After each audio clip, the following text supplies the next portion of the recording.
a place where we gather to obsess about our lawn and garden, where I and some of the most influential gardeners share experiences in our journey to create masterpieces using nature as our muse. Tips, tricks, and everything in between are coming right up. Welcome to the Art of Gardening.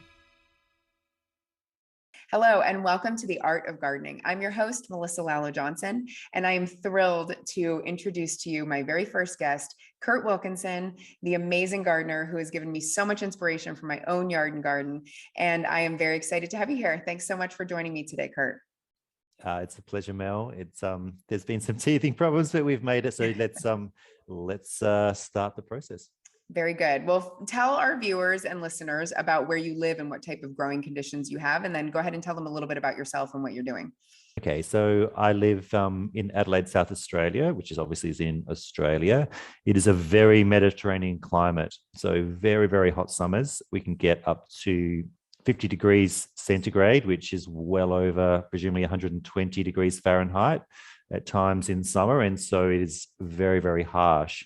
We would get over 40 degrees often. Our winters are quite mild. We do not get snow.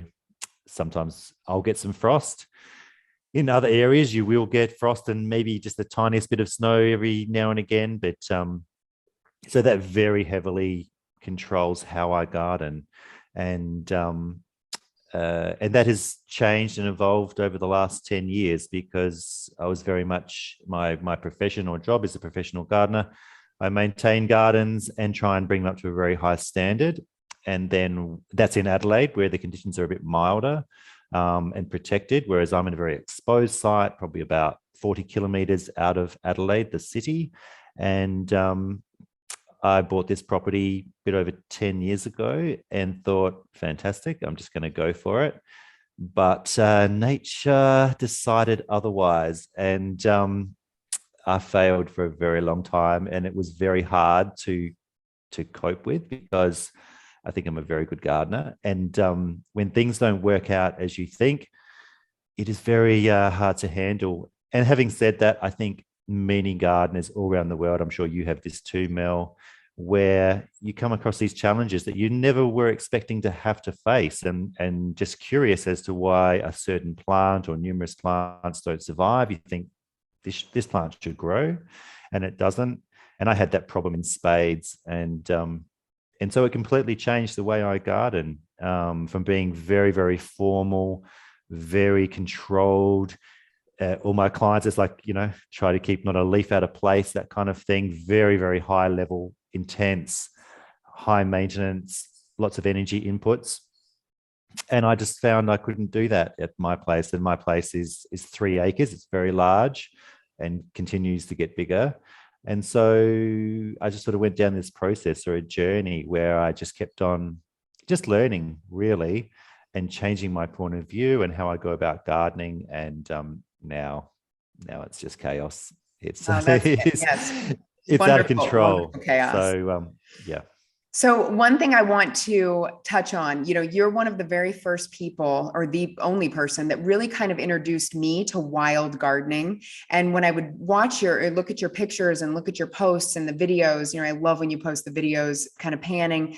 And it was so amazing to me that you were able to take the look of the wild, but then still leave formal elements of the beautifully rounded boxwood and things like that to give it a level of maintenance, but still have the wild and the formal kind of clashing together, which was amazing for me. So can you tell me a little bit about how your style developed and like how that's kind of come to be what it is today?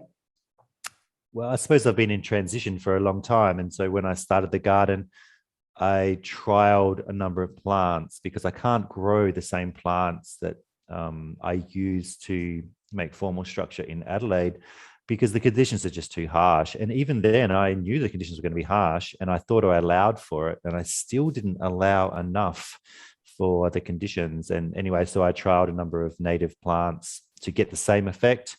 And they were going to be very much dominant parts of the garden. But as time has gone on, they have gradually transitioned or moved into the background, and the wild elements have become more dominant, I feel. I mean, you may look at my garden and the formal structures definitely pop out, but I find now I need the degree of chaos to surround the formal structure. Otherwise, they just seem too harsh.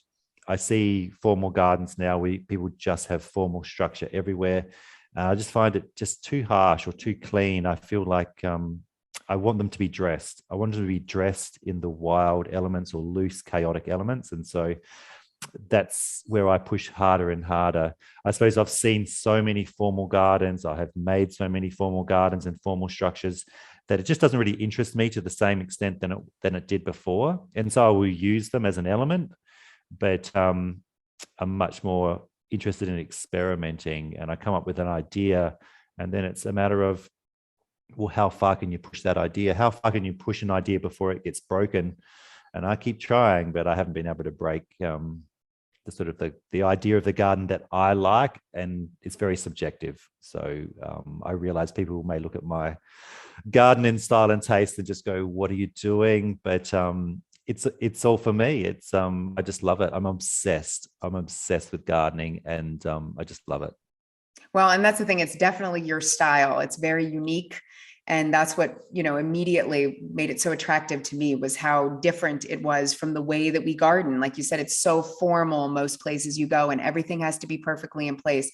And to see the way that you've kind of developed. So for those of you who don't follow Kurt, he's on Instagram, Kurt.Wilkinson. I definitely recommend that you check out his page and look at his pictures. He started that piece of property. And this is why I think we clicked really well in the beginning, because we both kind of came from a similar environment. When we bought our properties, it was very distressed, little to nothing, and it was kind of a blank palette to be able to start to create. And we both found a lot of peace in creation with plants.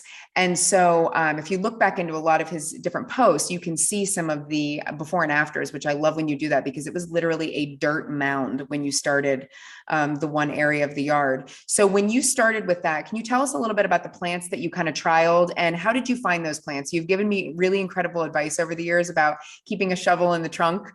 So if you can kind of touch on that, that would be great. Well, I inherited the garden. It was the previous owners. They had gone through a similar process of trying to trial plants. They'd gone through roses and lots more probably usual plants that people would try. And the other element as well, there we have kangaroos and emus. Yeah, I live very close to a national park. And so not only were the conditions harsh, but you'd also have animals coming in and just destroying things. That you would have a similar thing with deer and all sorts of other things in your neck of the woods. And so I inherited a number of plants, and I did not like them. I was so, I'm not going to use that. I'm not going to use that. 5 years later, love them, using them all the time. Of course, when you have limited options, it's amazing what plants and things you start liking. And you have to understand as well, you evolve, and you see traits in plants that you don't see. You really have to open your eyes. You need to observe, and it's very handy if the conditions are very harsh and you experience a lot of failure. It's amazing the way you start perceiving plants that will survive. And so it was purely failure that made me completely change my considerations on all the things that I do, and started embracing it. And then I did come across, once I went onto Instagram, I came across just a different style of gardening, because you've got to consider, in Adelaide, it's very conservative. We're a small town. We're not one of the we're a small city. We're not one of the biggest cities in Australia. And so we are influenced heavily by the bigger cities. And then the bigger cities are influenced by what happens in Europe and in America. And so we're probably 20 years behind the fashion, I would suggest, in Adelaide. Hence why I was so formally oriented, because I thought this is what's cool. This is what fashion is. And I had no real understanding of history, as far as history and horticulture and design. And then maybe 5 or 6 years ago, I started looking, and I started going, oh my gosh, all these people are just copying all these sort of very existing styles. And I thought they were all original. And so that really kind of started making me to think, what exactly is gardening? Where is it at? And then I got onto Instagram. I started seeing all these photos of these gardens and just realized, wow, the standard is so much higher than I thought, because it's sort of like a big fish in a small pond. I was sort of going around managing these very, very very good gardens in Adelaide, some of the best gardens in Adelaide. And I just thought these were the bee's knees. And then you look internationally and you realize that there is a much, much higher standard to aim at, to achieve. And that just really inspired me. And I needed that inspiration because I was failing. It was so hard. I was putting in so much time and effort into the garden and not getting the return. And then by seeing this much higher standard, it inspired me to keep on going because I'm just not sure whether I could have kept on going. What type of soil do you guys have there? Or what are you working with? Rubbish. It's because I'm on the top of a hill. Is very, very little topsoil. It's a little bit loamy, and then it gets clay, and I'm not sure whether you get the same at your place. You can go over the property, and something that will grow, even in my own within 3 acres, something will grow in one area. It just will not grow in another area, and it just flabbergasted me so many times. And then it's resulted in me just researching and learning. It's been a fantastic journey, even though, man, I was so frustrated so many times. But it has changed the way I garden. It's changed so many things about, everything relating to horticulture and how I now manage some of my clients' gardens as well. Have you had to do any soil amendments, or did you do anything to that vast area in the front of the house before you started landscaping? No, that was one of the worst areas, and that was where I started because I started close to the house because I was sort of going all over the place because I still did a lot of earthworks and making tracks because I wanted to be able to get access to every area of the property. It is very steep and slopey. It may not look like that from the from photos that I post, but it is very, very slopey. And so I had to sort of reconfigure a few things. So I did bring in some soil from landscapers that they would dig up someone's lawn or backyard and they would bring it in and dump it at my place, and I would spread it out, and then I would go through and cut out tracks so we could get access everywhere. So I've got a skid steer, which is just great fun. And then I did bring in things like I did bring in some compost and I did bring in some chicken manure in bulk, but I really don't see that had any influence. And now I haven't done anything for about 6 or 7 years. I don't water anymore. I don't fertilize. I don't really do anything. And it just makes it so much easier. So really the standard now is to make the best possible garden with the most skill possible, with the least inputs, with the least time inputs, but still get a very high standard. And that is very subjective. But it really is trying to use as much skill that I have learned over many years to get a good result with the least amount of effort possible, because it is such a big space. And you would know too how much time these things take to manage a garden. And so now that's sort of what I pursue as well. I let things happen. I'm interested in things and combinations I've never seen before. And so I can just let things happen. And I'm much more interested in that experimenting. It's just seeing what happens. I find that really, really exciting and interesting. I want to see an original new garden every single year, because the grasses grow in different spot and then they collapse and they break. And so, sorry, I'm in my own little world, and that's what I enjoy, because I see that very structured, imitating conservative style in my work. And I've seen it so many times over 20 years that I don't need that. I could sort of get that from my clients' gardens, and then I can do whatever I like and just experiment. And that's what really excites me and interests me in horticulture. So have you done quite a bit of propagation, or how have you managed to spread so much so far?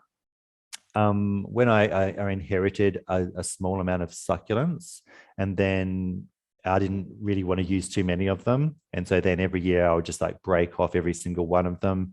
So I started with a couple of certain aeoniums, which are like a tree succulent.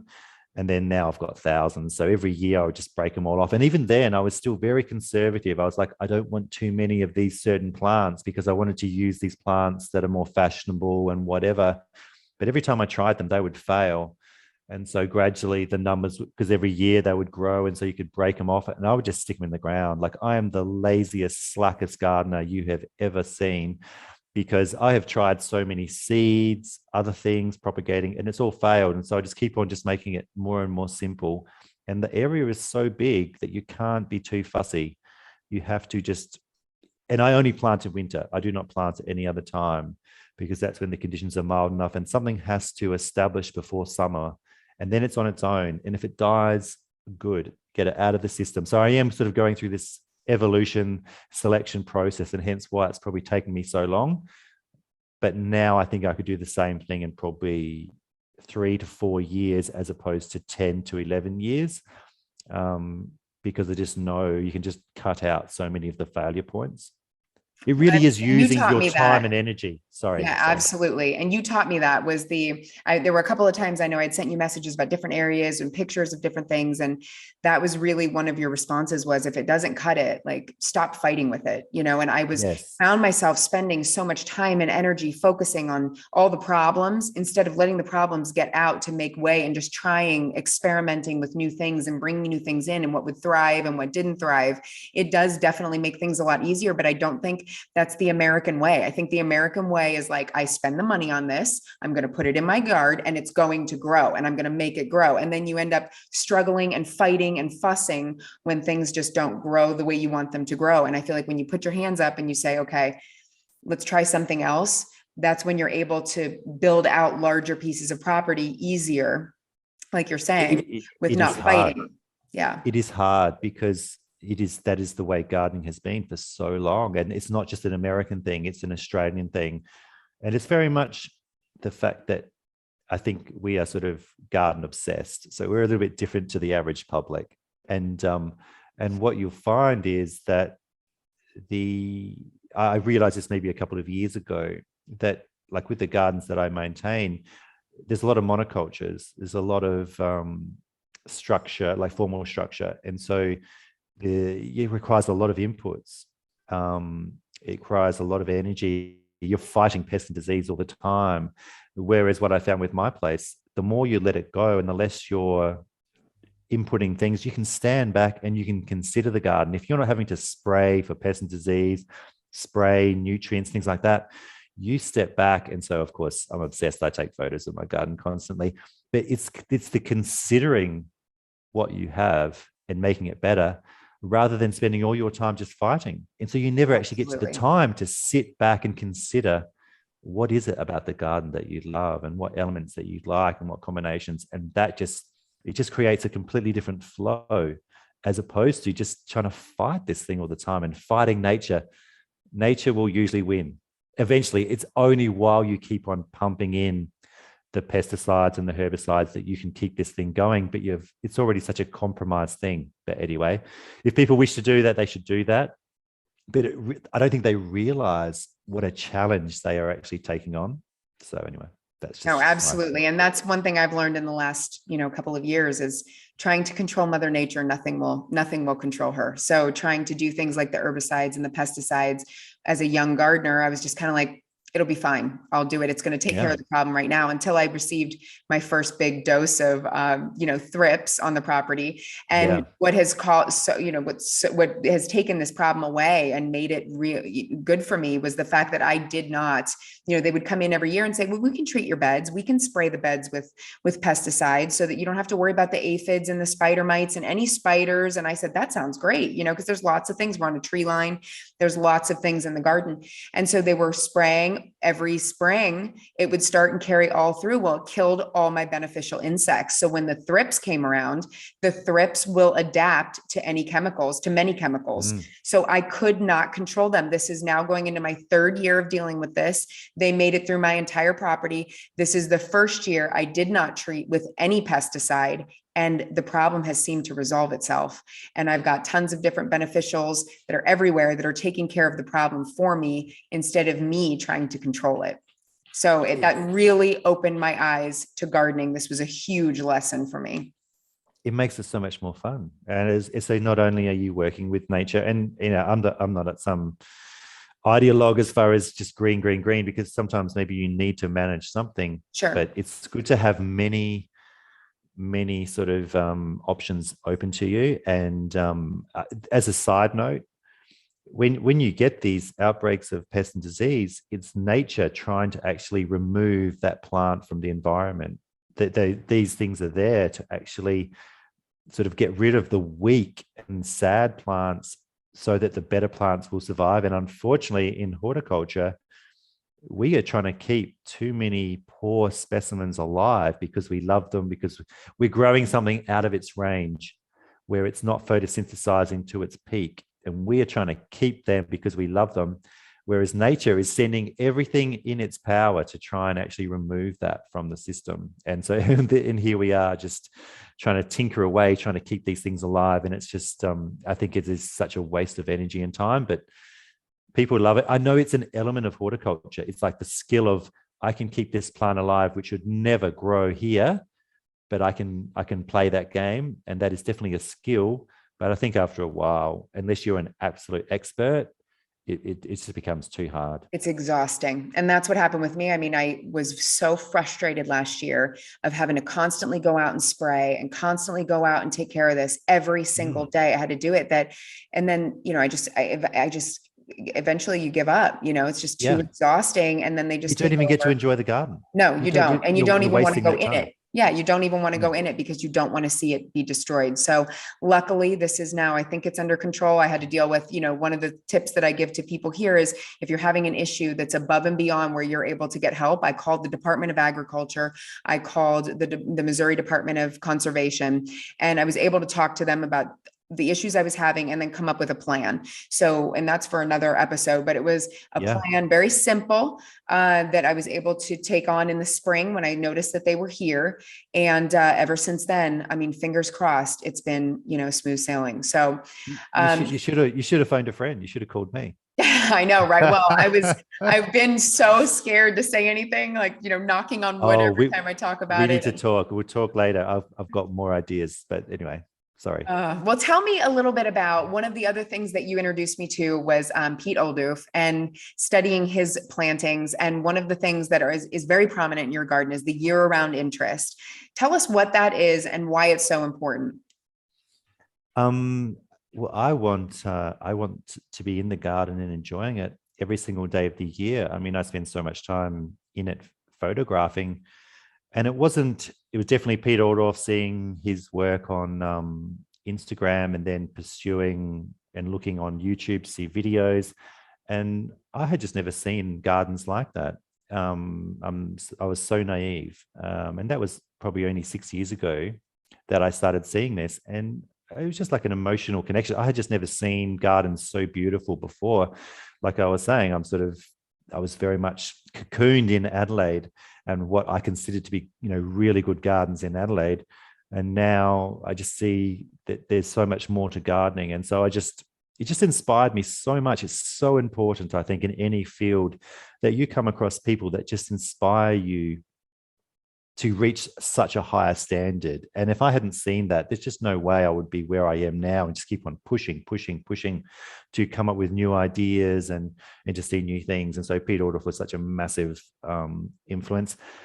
Not so much anymore. I don't really, like the last sort of 2 to 3 years, now I just focus on my own garden and my own ideas. I do not spend time. I don't really want to be influenced by other people anymore, which may seem really, really silly, but it's really just a process of doing your own thing, seeing what happens, and then trying new ideas. And so that's what I do now. But it was so important 6 years ago, but now I just focus on myself, which seems, there's only so many hours in the day. You would know yourself. There's only so many hours that you can do gardening. And I figure, maybe I've got 5 or 10 years left as I'm getting older as well. And so I do not want to waste time. I want to see what I can achieve because I'm just one person. I've done everything myself. The whole garden I've planted, almost every plant except for a few plants that are already here. And so the connection, I have an emotional connection with my garden, as you probably do with yours, as other people. But it's sort of like I experience the garden different to somebody else because I know how hard certain things were. And so I get satisfaction in a different way. And so I garden for myself because I do all the physical labor. So when I come up with an idea, I have to assess, if I do this idea, I'm going to have to do all this physical labor. How many years is it going to take? And so I didn't even realize I go through this kind of filter process where I assess my own physical exertions to achieve this result. And I'll go, nah, idea's not good enough. But if the idea seems amazing, I will do it, even if it's a chance of failure. because I'm just so excited by the idea. Sorry, I'm a little bit messed up and crazy. No, But no, that's just how I wonderful. do it, because life is so short and you just got to find joy, I think, in your life. And so I just try to have fun. It really just gets to that point when you move aside from this fighting nature and you just work with it and you just have fun.